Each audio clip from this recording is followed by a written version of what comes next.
Soy un músico, muchos de mis hermanos lo saben. Por esa razón tengo la tendencia a analizar mucho las letras de los cantos que escucho durante la semana o los que he visto en algún lugar. Eso me ha permitido encontrar muchos errores doctrinales a veces en algunas canciones. Pero hay una vez que escuché una canción que realmente atrajo mi atención. Es una canción que se llama Sansón, de un amigo muy querido que se llama Ismir.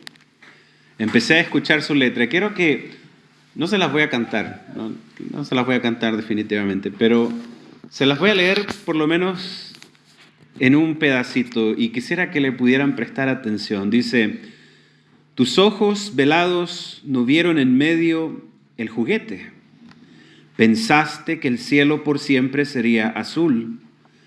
Bajaste por las escaleras a brazos prohibidos, mas las cuerdas eran diferentes en esta ocasión. Tus padres sufrieron al verte sin fuerza y herido.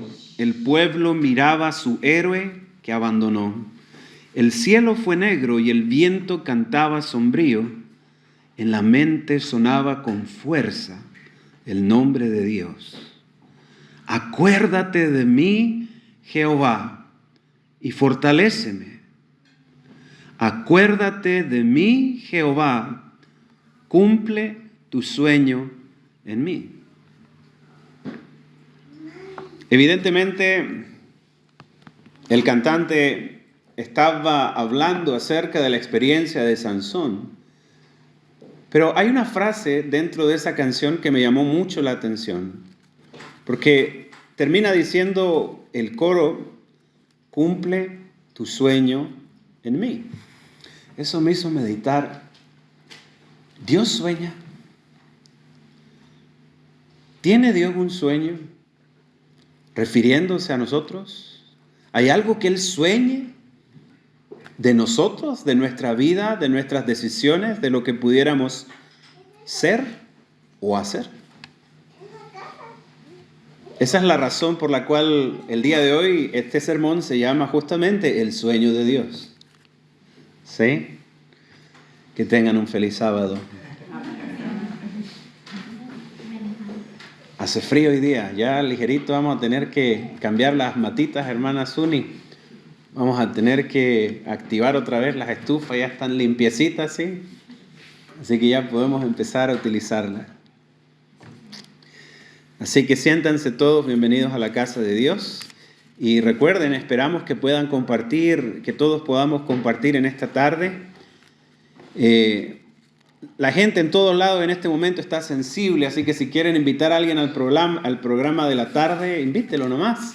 ¿Sí? Si hay algún vecino, algún amigo, invítelo a participar. Sería una linda ocasión para dar testimonio de aquello en lo cual nosotros creemos. Abrimos en el libro de Jueces, capítulo 13. Pienso que la Biblia es realmente injusta con Sansón. Se los digo porque he estado estudiando algunos detalles de la vida de Sansón que me han llamado la atención y he descubierto que Sansón vivió alrededor de 40 años. De esos 40 años, 20 años él juzgó a Israel. Creo que la Biblia hace más hincapié en los errores de Sansón para poder enseñarnos errores que son comunes en nosotros y que resaltó más lo negativo de él que lo positivo. Porque imagínense, se habla de él, de su pasión, se habla de su carnalidad, pero poco se habla de los 20 años en los cuales él fue un siervo de Dios. ¿Bien? Y si se dan cuenta que si él vivió aproximadamente 40 años, fue más de la mitad de su vida. ¿Bien? Todo comienza en Jueces capítulo 13. Todo comienza allí con el sueño de Dios. Si le podemos llamar sueño, yo creo que en un lenguaje más profundo que nosotros utilizamos, hablamos del propósito de Dios. ¿Sí? El plan de Dios. Todo lo que Dios tenía planificado para que nosotros viniésemos a hacer. Pero cuando uno dice yo sueño con algo, como lo dice aquí Ismir, realmente que nos coloca en un contexto un tanto diferente, un tanto más humano, un tanto más cercano. Por ejemplo, algo muy sencillo, yo cuando veo a mi hijo Eliab, yo también sueño. Yo sueño que él pueda ser un hombre de Dios. Yo sueño que él pueda crecer feliz. Yo sueño que él no tenga mayores complicaciones. Hay muchas cosas que yo sueño para mi hijo, pero que solamente puedo rogar al Señor que pueda ser así. Porque no soy dueño de todas las circunstancias que van a suceder en su vida. Así como mis padres tampoco fueron los dueños de las circunstancias de la mía.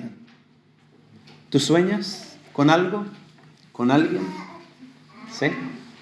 ¿Las solteras sueñan con el esposo? ¿El esposo ideal? ¿El esposo inexistente?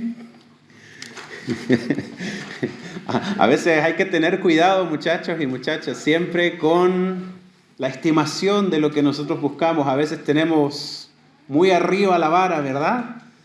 A veces eso nos puede jugar. El amor romántico y las películas de Hollywood siempre juegan en contra en ese aspecto. Tenemos ideales a veces demasiado altos. Perdónenos, es lo que hay. No hay nada mejor que esto. Es lo que botó el mar, ¿ok? Dios tiene un sueño.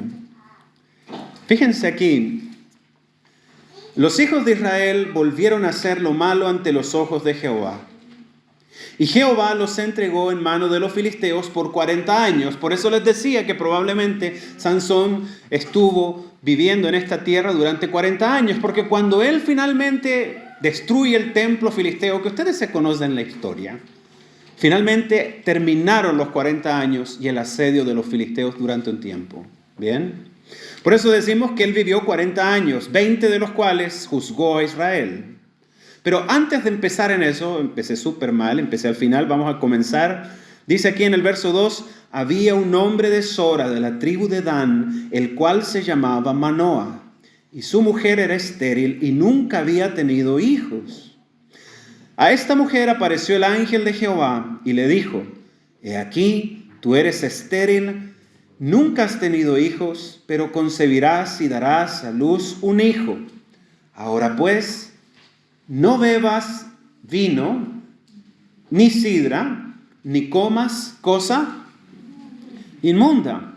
Pues he aquí que concebirás y darás a luz un hijo, y navaja no pasará sobre su cabeza, porque el niño será nazareo a Dios desde su nacimiento, y él comenzará a salvar a Israel de mano de los filisteos. Y la mujer vino y se lo contó a su marido, diciendo, un varón de Dios vino a mí, cuyo aspecto era como el aspecto de un ángel de Dios, temible en gran manera. Y no le pregunté de dónde, ni quién era, ni tampoco me dijo su nombre. Y me dijo, he aquí que tú concebirás y darás a luz un hijo, por tanto ahora no bebas vino ni sidra, ni comas cosa inmunda, porque este niño será nazareo a Dios desde su nacimiento al día de su muerte. La mujer de Manoah, cuyo nombre no aparece aquí, era una persona devota de Dios. Y es algo muy interesante de que la esterilidad en la Biblia es algo muy recurrente. ¿Se han dado cuenta? ¿Sí? ¿Sí? Esto es algo que para mí es llamativo porque nos habla de que Dios de alguna manera siempre espera de que nosotros roguemos a veces por su misericordia, pero también porque Dios le gusta manifestarse de maneras milagrosas para que podamos reconocerlo y entenderlo. ¿Sí? Ahora, en esta ocasión, ella también era una mujer que durante mucho tiempo estuvo buscando el embarazo, pero no lo consiguió. En este momento le habla el hombre, ella cree cada palabra que le dijo este hombre, pero aún así va corriendo a su esposo a contarle lo que había sucedido. Esto era tremendo, tremendo, porque Dios le dice, no solamente vas a tener un hijo, también le dice cómo tenía que cuidarse para que éste naciera saludable. Pero no solo eso, más allá, el Señor le habla de que este muchacho iba a ser nazareo consagrado al Señor. O sea, iba a ser un hombre de Dios. ¿Qué madre de aquí no quisiera que sus hijos fueran un hombre de Dios? ¿Cómo reaccionó su esposo? Manoa oró a Jehová y dijo: oh Señor mío, yo te ruego que aquel varón de Dios que enviaste vuelva ahora a venir a nosotros y nos enseñe lo que hayamos de hacer con el niño que ha de nacer. Observen sus palabras. Hay certidumbre. Él dice, el niño que ha de nacer. Creyó las palabras, no fue como Zacarías. No fue como Zacarías, que cuestionó, que se rió, que se burló del ángel que estaba delante suyo. No, él definitivamente creyó cada palabra de lo que dijo su esposa. Confiaba también en la versión de su esposa. Y no solamente confiaba en eso, él anhelaba que lo que dijo su esposa fuera una realidad. Solamente estaba pidiendo ahora que el ángel volviera para ver si les daba más instrucciones de cómo cuidar al niño. ¿Bien? Oiga, ¿cómo sería si los niños vinieran con instrucciones de cuidado y de manejo? ¿Sí?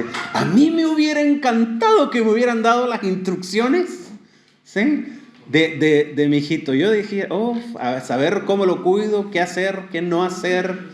Este es un caso atípico, ¿sí o no? No es un caso común que Dios se aparezca para enseñarte cómo debes criar a tu hijo. ¿Bien? Y es que este hijo tenía un propósito especial en su vida. Y este propósito especial en su vida, muchas gracias, lo empezó a tener desde antes siquiera de ser gestado, de ser concebido.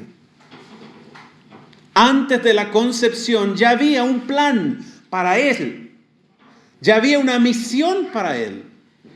Incluso había una preparación adecuada para que él ejecutara la misión. Dice aquí que finalmente el Señor envió nuevamente al varón. Y este varón habló y Manoa le pidió otra vez, versículo 12, cómo debe ser la manera de vivir del niño y qué debemos hacer con él. Y el ángel de Jehová, que no es cualquier ángel, él se acercó y le dijo a Manoa: la mujer se guardará de todas las cosas que yo dije. No tomará nada que proceda de la vid, no beberá vino, no beberá sidra, no comerá cosa inmunda, guardará todo lo que le mandé. Y entonces Manoa dijo al ángel de Jehová: te ruego, nos permitas detenerte y te prepararemos un cabrito.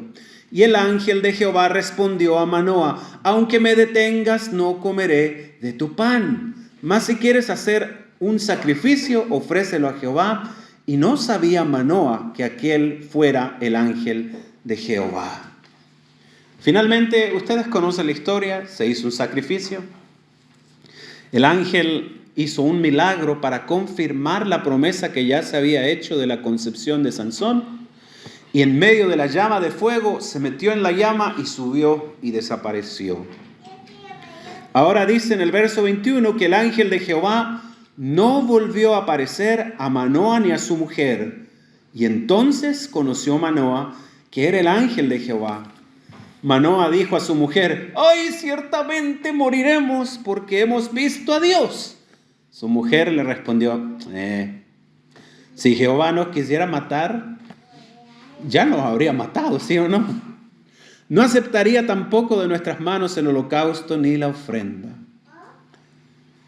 Ni nos hubiera mostrado todas estas cosas, ni ahora nos habría anunciado esto.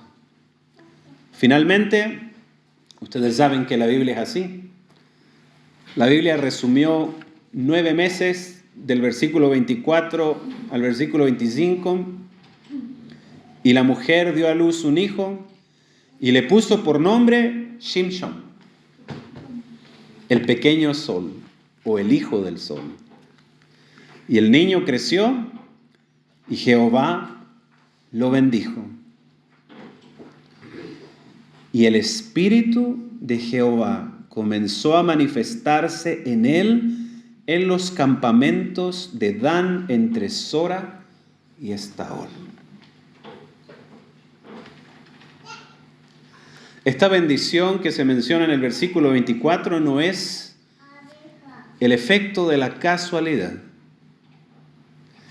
Los padres de Sansón fueron personas fieles que amaban al Señor. Son personas que hicieron lo mejor por su hijo. Siguieron al pie de la letra todo lo que el Señor dijo concerniente a la crianza de Sansón. Eran buenos padres, eso es lo que dice la Biblia. Son buenos padres. Ahora bien, ellos lo criaron de acuerdo al propósito que Dios había colocado en la vida de Sansón. Ay, hermana Virginia, ¿se imagina usted, hermana, que antes de que usted naciera, a su mamá y a su papá, Dios se les hubiera aparecido y le hubiera dicho, ustedes van a concebir a Virginia y Virginia tiene que ser criada así y ella va a obtener salvación para el pueblo de Israel? Esto es impresionante lo que estamos leyendo aquí. ¿Saben por qué? La mayoría de las personas de este mundo llegamos sin saber quiénes somos, de dónde venimos, ni a dónde vamos. Sansón, desde antes de su concepción siquiera, ya tenía claro el propósito por el cual vino a este mundo. La gente pasa tiempo, décadas, buscando en distintas religiones, tratando de encajar en distintos mundos, aprendiendo distintos oficios y carreras, buscando cuál es su lugar en esta vida. Pero todo eso, para Sansón, ya estaba resuelto desde el momento de nacer. Muy diferente a lo que nosotros vivimos en este mundo, ¿sí o no? Y aquí se manifiesta claramente el sueño de Dios. ¿Por qué quise tomar la historia de Sansón? Porque Sansón no siempre cumplió con el plan y el propósito que Dios le había dado. ¿Por qué escogí a Sansón? Porque Sansón fue un imperfecto oyente del que era su propósito de vida. Él quiso hacerse un propósito nuevo. Dios tenía un sueño para Sansón, como un padre tiene sueños para sus hijos. Pero Sansón no quiso seguir a plenitud el sueño de su padre. Él quiso tener sus propios sueños. Y esto no es culpa de sus padres, y esto quiero que quede bien claro. Esto es importante que uno lo sepa, ¿sí? A veces los hijos toman malas decisiones y muchas veces imitan a los padres cuando estos también han tomado malas decisiones. Pero ¿qué pasa cuando los padres son buenos y aún así los hijos toman malas decisiones? Eso se llama libre albedrío. Es un misterio. Es un misterio. Se reveló en Satanás cuando todavía no era Satanás en el cielo. Se reveló en un Adán que vivió en un mundo perfecto que nosotros no hemos conocido. Aún en las mejores condiciones de este mundo se puede manifestar la rebeldía. Es tu y mi decisión. Eso es libre albedrío. Ahora miren, eso se nota claro porque en el capítulo 14 descendió Sansón a Timnat y dice que vio en Timnat a una mujer de las hijas de los filisteos y subió y lo declaró a su padre y a su madre diciendo: yo he visto en Timnat una mujer de las hijas de los filisteos y os ruego que me la toméis por mujer. Noten la confusión y la fidelidad de Manoa y de su esposa. ¿Qué le dijeron? ¡Qué lindo, hijo! Tráela para conocerla. Queremos que sea nuestra hija, que la abracemos. Y entonces, no fue eso lo que dijeron. No hay mujer entre las hijas de tus hermanos. Noten, por favor, yo lo estoy escuchando el tono, porque esa es la mamá la que está hablando, ¿sí? Yo la estoy escuchando, ese tono, ¿sí? Yo lo estoy escuchando. No hay mujer entre las hijas de tus hermanos, ni en todo nuestro pueblo, para que vayas tú a tomar mujer de los filisteos incircuncisos. ¿No lo escuchan ustedes? ¿Sí? No estaban contentos los papás de Sansón porque no entendían el propósito. ¿Sí? Esto tiene que haber sido frustrante para ellos. Dios les dijo que con este hijo tendrían salvación y liberación para Israel. ¿De quiénes? De los filisteos. ¿Y con quién se quería casar Sansón? Con una filistea. Parece que él no tenía ganas de hacer la guerra, ¿sí o no? Definitivamente, él no estaba en la misma sintonía del sueño de Dios, pero sus padres sí. Porque ellos les dicen, tu misión es para con Israel, para librarnos del yugo de los filisteos, no para casarnos con ellos. ¿Sí o no? Pero aquí vemos la rebeldía de Sansón. Yo también me pongo en el lugar de Sansón. Yo creo que esto lo entienden los hijos de adventistas. ¿Qué cosa es eso de que vamos a la iglesia? ¡No quiero! Vamos a la iglesia. ¿Pero por qué? Quédate adentro del culto. ¡Pero quiero jugar! Qué interesante debe ser. Yo no sé, yo no lo he vivido desde el aspecto de un hijo, pero los hijos de adventistas sí han vivido esa sensación. Somos adventistas, pero no porque yo haya tomado una decisión. Somos cristianos y somos creyentes porque mis padres lo fueron. No porque yo lo quiera, no porque me guste, no porque yo lo haya decidido, sino porque ellos me llevan. Y vamos al sábado, no quiero ir el sábado, pero me arrastran el sábado. ¿Sí? Yo creo que Sansón tiene que haberse revelado desde un inicio. ¿Y por qué tengo que ser nazareo? ¿Y por qué no me puedo cortar el pelo? ¿Cómo respondían Manoa a él con todos esos porqués? ¿Por qué Sansón no podía ir a los funerales?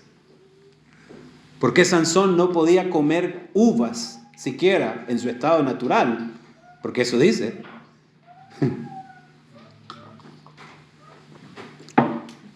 Papá y mamá siempre tuvieron que recordarle, porque cuando tú crezcas vas a ser un hombre de Dios, porque cuando tú crezcas vas a libertar al pueblo de Israel. ¿Se imaginan que a ustedes le encargaran eso? ¿Sí? Que desde chiquitito tuvieras la presión de que un día tú vas a liberar este pueblo, que algún día tú vas a ser el juez, algún día tú vas a ser el líder. Recuerden que Israel era un país, no era una iglesia. ¿Qué pasaría si de chiquitito Josías hubiera escuchado, tú vas a ser el presidente de la nación? Quieras o no quieras, te guste o no te guste, tengas problemas para hablar o no los tengas, vas a ser el presidente de la nación. Impresionante lo que vivió Sansón en ese tiempo. Tiene que haber sido un conflicto y querer rebelarse.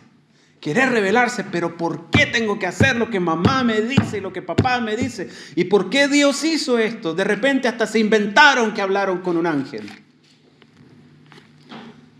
Es el espíritu humano que está peleando contra el sueño de Dios. ¿Sí?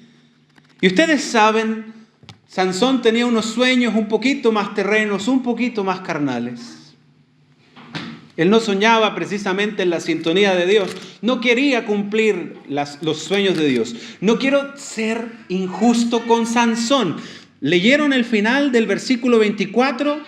Dice, en el capítulo 13, 24, dice que la mujer dio a luz un niño, le puso por nombre Sansón, y el niño creció y Jehová lo bendijo.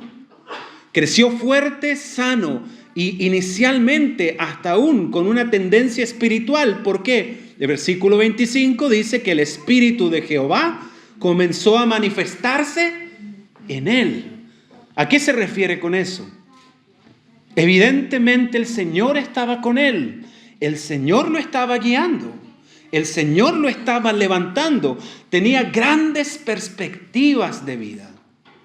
Pero sin embargo, en algún momento dudó de eso. Entonces se casó con una filistea. Esos fueron años desperdiciados. Y finalmente, después de todo un gran conflicto en el cual él provocó el asesinato de su esposa, bien, finalmente él peleó con los filisteos, destruyó una ciudad, y después de estar en ese periodo de rebeldía, que quién sabe cuánto tiempo fue, finalmente él tiene una experiencia espiritual nuevamente con Dios. Porque estaba sediento, había acabado de escapar de una gran ciudad, de tener una gran salvación. Mírenlo ahí en el versículo 16, Jueces 15, 16. Y está tan contento de haber triunfado con la quijada de un burro matando a 1000 hombres, que este es el único hombre tan egocéntrico que yo he visto en la Biblia, que se compone canciones para sí mismo. ¿Bien? La mayoría de los compositores bíblicos componían a Jehová y le decían, grande es Jehová porque ha dado liberación a tu pueblo. Pero Sansón cantaba con la quijada de un burro, un montón, 2 montones. Con la quijada de un burro he matado a 1000 hombres. ¿Qué les parece la letra? Hermosa, ¿sí o no? Igual a las de Ismir, igualito. Ahora fíjense, él está jactándose de su fuerza y de cómo logró matar a 1000 hombres. Miren el versículo 17. Acabado de hablar, arrojó de su mano la quijada, llamó al lugar Ramat Lehi. Y teniendo gran sed, clamó luego a Jehová y dijo, tú has dado esta grande salvación por mano de tu siervo. Fíjense que primero él mató a los 1000 y ahora es Dios el que dio la salvación cuando se vio con sed. Y entonces dice, y moriré yo ahora de sed y caeré en mano de los incircuncisos. Y dice aquí que entonces Dios abrió la cuenca que hay en Lehi y salió de allí agua y él bebió, recobró su espíritu y se reanimó. La cuenca a la que aquí se hace referencia es una especie de piscina redonda, ¿ok? Es una piscina redonda que estaba en la roca seca, por supuesto. Cuando Sansón oró y pidió al Señor ayuda porque se moría de sed, desde el fondo de la peña se abrió alguna especie de cueva que permitió que el agua empezara a manar en ese lugar. Y en ese lugar donde había un orificio, finalmente se hizo una pequeña piscina, una poza. Sansón bebió y quedó satisfecho.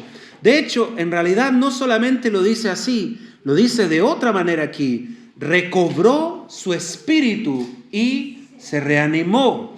Y fíjense que cuando habla del espíritu se refiere a que él recobró fuerzas, pero no solamente fuerza física, también fuerza espiritual. Porque Dios lo llevó a ese lugar desértico para que Sansón tuviera sed y para que tuviera que pedir agua. ¿Por qué? Porque cuando Dios hizo este milagro, Sansón volvió a encontrar el propósito de su vida. Porque dice aquí que se reanimó, dice, y llamó el nombre de aquel lugar En-Hakkore, el cual estaba en Lehi hasta hoy. Y miren el verso 20. Y juzgó a Israel en los días de los filisteos 20 años. Fue el comienzo de un nuevo compromiso. Fue el comienzo de una nueva vida. Se reconsagró al propósito divino y empezó a buscar cuál era el propósito de Dios. Pero yo pienso que fue un propósito o que fue una actuación buena. Por supuesto, tuvo una reconversión, pero creo que fue algo mediocre. Pienso que tal vez la fama que él se ganó al haberse casado con los filisteos, al haber emparentado con ellos, le jugó en contra. Porque hay algo que llama la atención de este caudillo sobre todos los otros caudillos. Yo no sé si se han dado cuenta. Débora, Barak, Jefté, Gedeón. Todos eran jueces. Todos están en este mismo libro. Todos ellos levantaron al pueblo a pelear contra el enemigo. Pero Sansón siempre aparece solo. Tal vez ha sido su testimonio, tal vez ha sido que él confiaba solamente y únicamente en su fuerza. Tal vez fue, como se menciona aquí, que los israelitas tenían miedo. Pero evidentemente Sansón no cumplió su rol de líder. No lo cumplió. Era un llanero solitario. ¿Sí? Todo el libro, ustedes lo van a ver, del capítulo 13 al 17, al 16, digo, todos los 3 capítulos es el llanero solitario. Y lo peor de todo, que ninguna de las guerras que él tuvo fue por algo noble. Todas las guerras que él provocó fue siguiendo sus propios deseos, sus propios instintos, sus propios conflictos. No retenía su ira. Pero aún así, dice la Escritura, de que todo eso era de alguna manera dirigido por la mano de Dios. Y aquí viene el punto principal. Sansón finalmente cumplió el propósito de Dios, pero no lo hizo completamente. La intención de Dios al criarlo como un nazareo, al hacer que fuera cuidado con cuidados prenatales en la pancita de su madre, la intención de Dios al hacer todas estas cosas era de que Sansón se convirtiera en un líder de Israel, que llevara a la batalla al pueblo y que pudieran derrotar finalmente y totalmente a los filisteos. Y ciertamente cuando Sansón tomó las columnas del templo pagano y entonces botó las columnas y se vino toda la estructura encima de los líderes de la nación, provocó un gran daño. No eliminó a los filisteos de la faz de la tierra. Ustedes saben, años después aparece David y ¿con quién está peleando? Contra Goliat y los filisteos. ¿Cumplió Sansón el sueño de Dios? ¿Murió de la forma en que Dios tenía previsto para él? ¿Ciego? Yo no sé si le han tomado atención a esta historia, pero dice que cuando Sansón murió, fueron sus hermanos y la casa de su padre a buscar su cuerpo dentro de los escombros, porque su padre y su madre ya habían muerto. Cuando ellos murieron, no entendían nada. Los papás de Sansón sufrieron todo, porque hicieron todo lo que Dios les dijo. ¿Bien? Y cuando él murió, ellos no lo supieron. Ellos murieron simplemente cuando vieron a Sansón encarcelado, ciego y humillado. Ellos pensaron que hasta allí llegó la vida de Sansón, que se imaginaban que Dios tenía otra cosa en sus proyectos y en sus planes. Pero aquí viene el punto trascendental. ¿Qué hubiera sido de Sansón si él se hubiera ceñido al sueño de Dios? ¿Qué hubiera sido de Sansón si él hubiera buscado los sueños de Dios? Y eso nos plantea una cosa que es muy importante. Dios tiene sueños contigo también? ¿Dios tiene sueños para mí? ¿Dios tiene sueño para usted? Miren, en Efesios capítulo 1, versículo 4, tenemos aquí algo que comúnmente confunde a algunos de nuestros hermanos, especialmente a los bautistas. Porque aquí se menciona, y lo dice de esta manera en Efesios 1, versículo 4, según nos escogió Cristo en Él antes de la fundación del mundo para que fuéramos santos y sin mancha delante de Él, en amor, habiéndonos predestinado para ser adoptados como hijos suyos por medio de Jesucristo según el afecto puro de su voluntad. Dios nos escoge según su voluntad. Dios nos llama también según su voluntad. Si leen el capítulo 2 de Efesios, en el versículo 10 dice, porque somos hechura suya, creados en Cristo Jesús para buenas obras, las cuales Dios preparó de antemano para que anduviésemos en ellas. Las obras que hacemos hoy fueron preparadas desde antes de la fundación del mundo.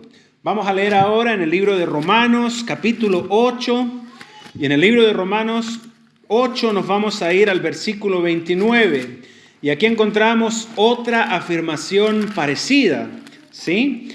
Dice aquí,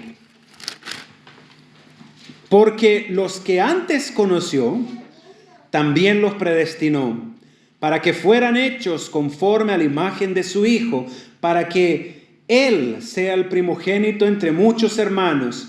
Y a los que predestinó, a estos también llamó, y a los que llamó, a estos también justificó, y a los que justificó, a estos también glorificó. Se antecede el Señor a nuestra creación, antecede nuestro nacimiento, antecede aún cada primer paso en nuestra vida y aún nuestra concepción. Dice que antes de que los mundos fueran hechos, el Señor ya conocía tu nombre. Ya conocía tu nombre.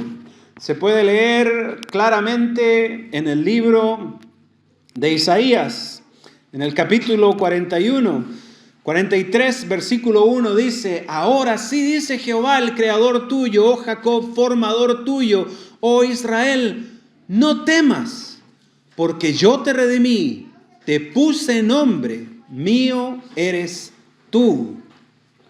Evidentemente somos creados por Dios, somos de alguna manera planeados, porque Dios sí sabía que nosotros íbamos a existir, sabía que nosotros íbamos a tener un nombre, sabíamos que algún día lo íbamos a conocer. Si estamos en este lugar, es porque en algún momento el Señor nos mostró que era el indicado.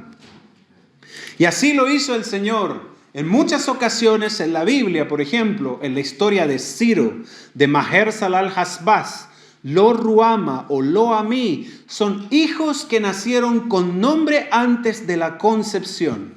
El mismo Juan el Bautista, el mismo Jesús, son personas que fueron de alguna manera nombradas desde antes que vinieran. Sí, Dios tiene un sueño, Dios te conoce desde mucho tiempo antes. Dios tiene un plan especial para ti y para mí. Siempre lo ha tenido. El problema es que Dios le toca tratar desde el punto de nuestra humanidad caída y del libre albedrío. Dios siempre tiene un plan para ti, lo mejor para ti, lo mejor para ti. Pero eres tú el que escoge. Eres tú el que escoge si hacer tus caminos, tus sueños o la voluntad de Dios. Y hay una evidencia clara de eso. Dios siempre en la Biblia, siempre quiso lo mejor para sus hijos y tuvo el mejor sueño posible para sus hijos. Por ejemplo, muy claro, en el libro de Ezequiel se habla del cielo nuevo, de la nueva tierra. Se habla de un templo del Señor donde Él se asienta. Pero a mí siempre me ha llamado la atención un detalle. En el templo que se maneja en el libro de Ezequiel, dice que van a haber holocaustos y sacrificios. después de Gog y Magog, para los que les gusta la profecía. Aparece un templo en el cielo donde está la gloria de Dios y aparecen sacrificios, utensilios preparados para el sacrificio. Si alguno quiere buscarlo, es Ezequiel 40 del 38 y 39. Y uno dice, bueno, si está hablando el Señor del cielo, ¿por qué razón aparecen holocaustos? Si en el cielo ya no va a haber más muerte, ni dolor, ni llanto, ni pecadores. Ahora fíjense, en Isaías hay otro pasaje que es muy curioso. En Isaías 65 aparecen que el cordero, dice, pastará junto al león, ¿no es cierto? Y que el niño de pecho meterá su mano en un agujero y habrá una aspid, una serpiente, y no lo morderá, dice. Sino que van a estar allí jugueteando unos con otros. Que es lo curioso que en el versículo 20 dice que los niños ya no morirán temprano. Y habla de un niño de 100 años. ¿Alguna vez lo leyeron? ¿Y por qué aparece eso allí? Si en la tierra nueva evidentemente ya no van a haber niños que envejezcan o que mueran prematuramente. ¿Por qué está eso allí? Porque el paraíso que Dios pretendía y que le estaba ofreciendo en tiempos de Isaías y Ezequiel al pueblo de Dios era lo que Él tenía planificado para vivir en esta tierra si ellos eran fieles. El paraíso que aparece en Isaías y el que aparece en Ezequiel no siempre estuvo apuntando al paraíso que nosotros esperamos en la tierra prometida. El Señor pretendía de que en la tierra de Israel, si ellos eran fieles al sueño de Dios, entonces ese paraíso lo habrían vivido aquí en la tierra. Esa fue la promesa de Dios. Eso fue lo que Dios enseñó. Cada uno tendrá su viña. Cada uno tomará la sombra debajo de su parrón. Lamentablemente, Dios siempre tiene que trabajar con la naturaleza humana y el libre albedrío. Dios sueña, Sasim. ¿Qué sueños tiene Dios para ti? ¿Tú te imaginas? ¿Cómo te imaginas la mejor versión de Sasim? La mejor versión de Sasim. Por ahí andan unos que hacen memes por ahí y dicen que los seres humanos utilizamos un mísero porcentaje de la capacidad de nuestro cerebro. ¿Bien? Y siempre se preguntan que cuánto podríamos hacer si ocupáramos el 100% de nuestro cerebro. Ahora yo te digo, no nuestro cerebro, tu capacidad espiritual. Si tú fueras un Sasim siempre obediente a los planes de Dios, ¿dónde estarías ahora y qué estarías haciendo?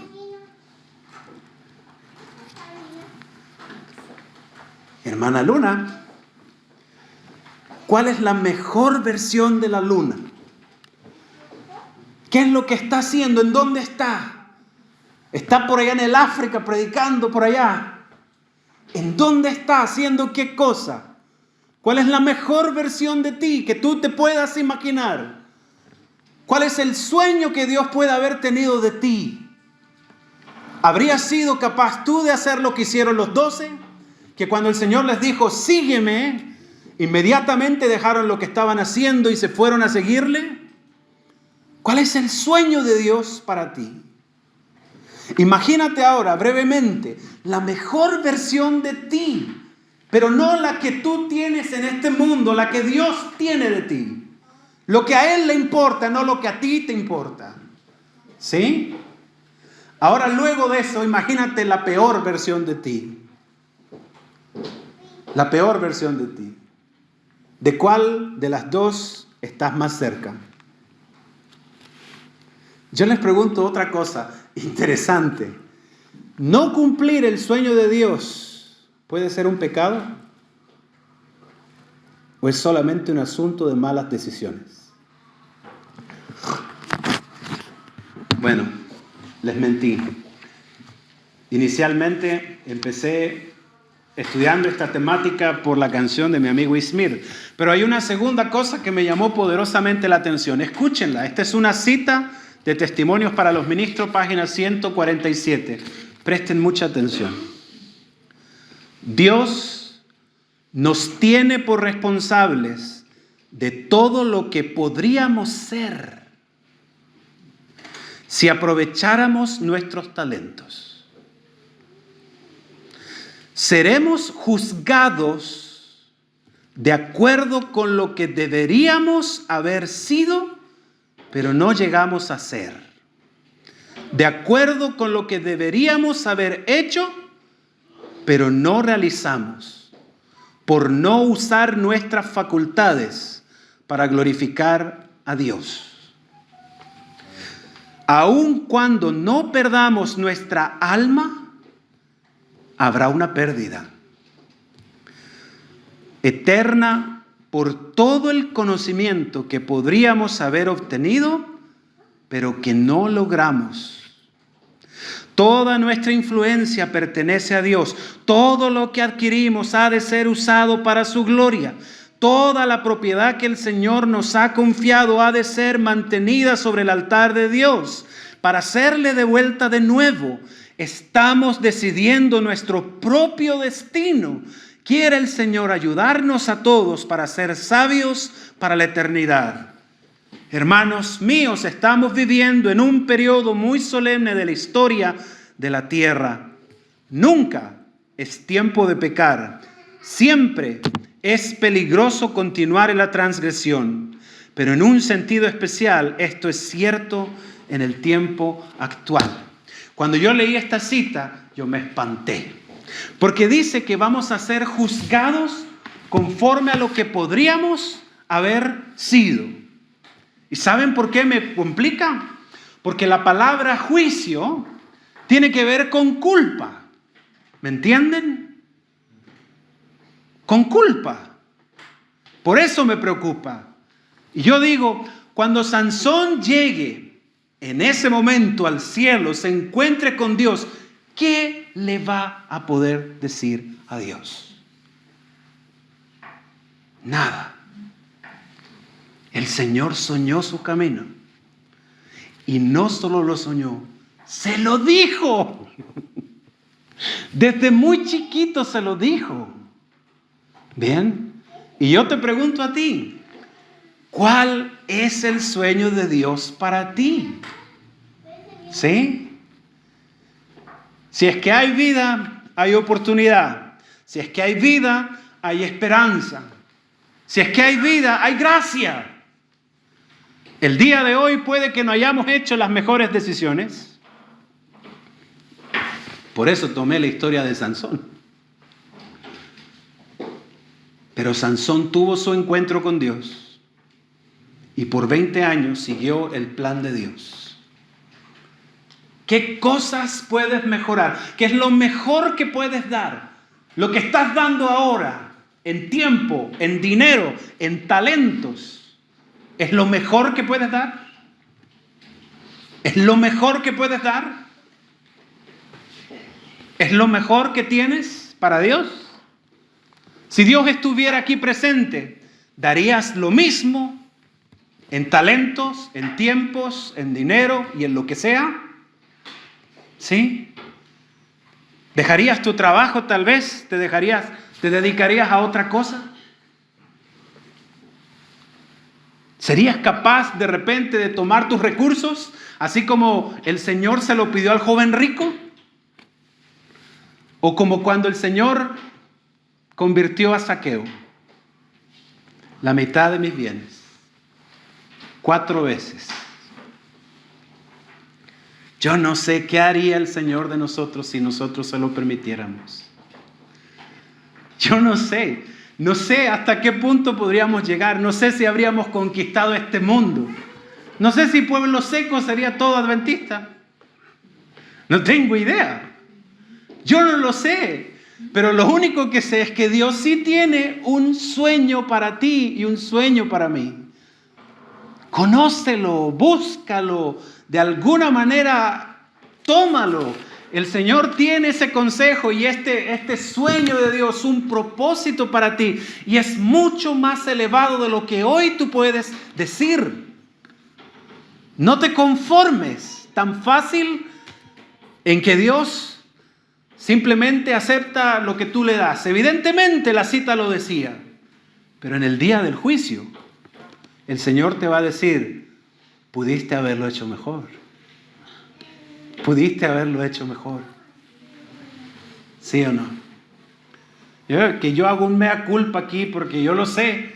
En mi vida yo lo sé. Yo lo entiendo en mi vida. Y esa cita me enseña al momento de yo tomar una decisión que tengo que buscar cuál es el sueño de Dios. Al momento de meterme la mano en el corazón o en el bolsillo, tengo que entender cuál es el sueño de Dios. Solamente en su propósito estamos seguros. Solamente en su propósito somos salvos. Solamente en su propósito tenemos alegría. Si alguna vez el sueño de Dios no se cumple en nuestras vidas, es porque nuestros sueños se interponen. Porque yo quiero más plata para mí, porque yo quiero más tiempo para mí, porque yo tengo más actividades para mí, porque yo quiero pasarlo bien, porque yo quiero hacer esto, porque yo quiero hacer el otro, porque yo quiero allá. ¿Y el sueño de Dios? No. Terminamos leyendo Isaías 55.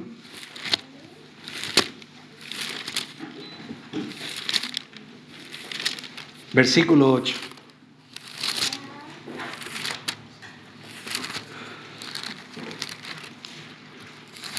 Disculpen, hermanos, a veces me emociono. Isaías 55, 8 y 9.